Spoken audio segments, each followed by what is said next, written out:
Masaya ka, girl? Tignan nga natin kung kaya mo yung napakadaming pasyente mo ngayon. Kung hindi ka mangarag ngayong araw na ito, kaya natin yan. Ilang beses kang maaalog at muuuga ngayong maghapon na ito. Bigla kong naalala, wala pala akong load. Kaya nagpa-load muna ako. Mahirap na, baka mawalan ako ng load at hindi makapag-vlog ang lola nyo. Nangihinahin din kasi ako na hindi ako makapag-post sa isang araw. Napakalaki ng hirap ko para ma-monetize. Tapos ito na nga, monetize na nga ako, tapos hindi ako magbablog. Aba, ito na yung pagkakataon, di ba? Kahit paunti-unti, naiipon siya. Sayang ang dolyar. Charot!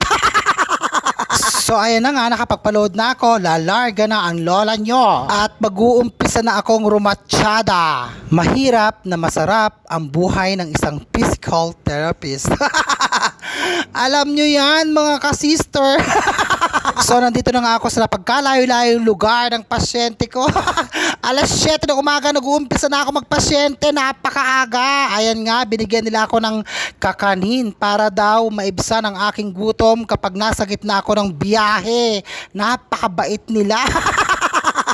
Napakaswerte ko kasi lahat na nagiging pasyente ko ubod ng babae. Kaya naman pinag-uusayan ng lola nyo ang kanyang trabaho. Sa mga naging pasyente ko at sa mga pasyente ko, ayan, shout out sa inyo. At dito ako naiinis, yung tricycle na may pintuan, yung kulob na kulob, Diyos ko Lord, napakainit. High blood ang lola nyo. Kaya nga sabi ko kay kuya, next time kuya, kung gusto mo akong isakay, ay, tanggalin mo yan. Hindi ako sumasakay sa mga pintuan. Nakakaloka, napakainit, di ba? Kaya intay ng bus, ayan, sa sobrang init, nag-jeep. Nakakaloka. Yan nga pala yung payong na binili ko. Pero namimiss ko yung payong kong pula. Kasi nga napakalaki noon. Ito, maliit. Nakakaloka. Nasaan kaya yung payong ko na yon? Eto namang aso ko, extra. Diyos ko, alam na nag-voice over ako. Tahol lang tahol. Gusto yata niya may extra yung boses niya. Nakakaloka tong aso na to. Para alam nyo po, habang nag-voice over ako, naglalaba ang lola nyo. Sabay-sabay. Sa sobrang pagod ko nga kanina, nakahiga na ako. Nakakaloka. Ang bakla, hindi na nahiya. Yung bahay na pinuntahan ko na yan, ubod nilang babait. Grabe, nakakaloka yung bait nila. Nakikain pa ako kasi nga hindi pa ako nagla-lunch. Sa sobrang gutom ko, nakikain na ako ng cake. Nakakaloka. Napakahirap mag-diet. Kakaloka. Ayan, sa wakas, pauwi na ako at pupunta na naman ako ng palengke. Mag-iisip na naman ako ng uulamin. Kaya chinat ko si Maron, ano ba ang gusto niyang ulam? Ang sabi sa akin, hipon daw. Kaya ayan, bumili ako ng hipon, ulam niya. At saka sa akin, nagtilapia ako, sinigang ko, lagyan ko ng asim. Napakasarap. Guys, kain po tayo. Ang ulam niya. Chinat ko kanina. At di ko alam kung anong gusto niyong ulam. Yan, chinat siya sa akin. Hipo. Tapos itong rice, ang ganda. Bigay ng pasyente ko. Oh, di ba bagong ani sila? Hindi naman nanonood. Thank you, Tita Laleng, sa bigas. Ay, sa bigas. Ito yung kanin niyo. Harap. Puti, bagong ani. Tapos ang ulam ko, ayan, nilagyan ko ng hipon. Tapos, yung bangus, tilapia. Ayan, ang sarap po. Thank you sa bigas. Ang sarap. Kamay time. Deserve. Diyos ko, akala ko hindi ko kakayanin magpasyente ng kinaya ko.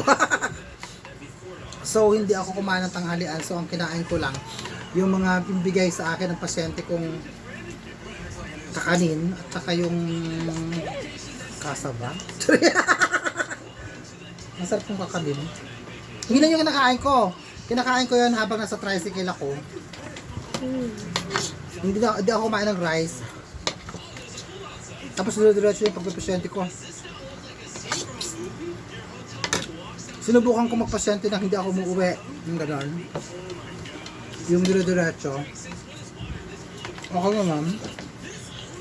Kaya nakakapagod. Nakakangarag pero okay lang. Ay, napakaanghang naman ng... Napakaanghang ng sili! Mabot dito!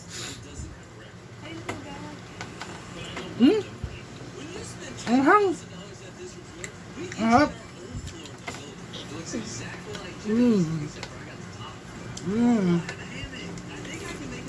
Masarap pala yung tilapia.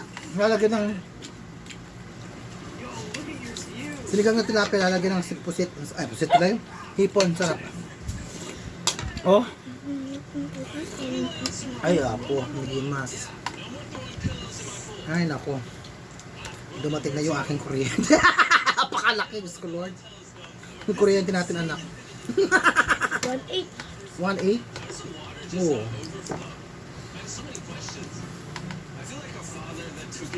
Kaya ko lang yun. Kulang ko lang 1.9. Kasi 1.8.90 at something, ha. Nakaloka yung mga bayarin. Nakabayad na ako ng wifi. Yun, nakapagpadala na ako sa kapatid ko. So, yung susunod, bahay, tubig, padala kay nanay. Ano pa? Yung tatlo na lang ngayon.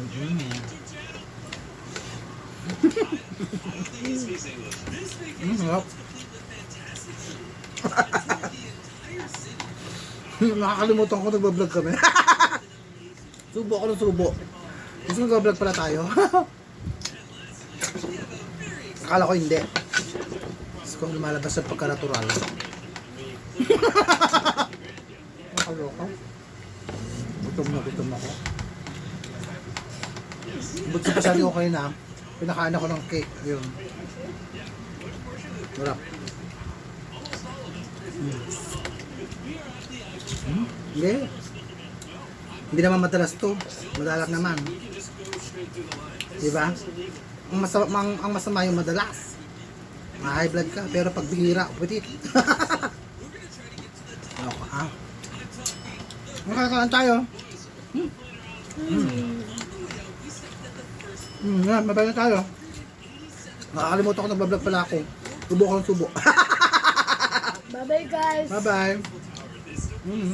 Bye-bye. Hop! Bye. Thank you for watching. I love you all. May God bless you.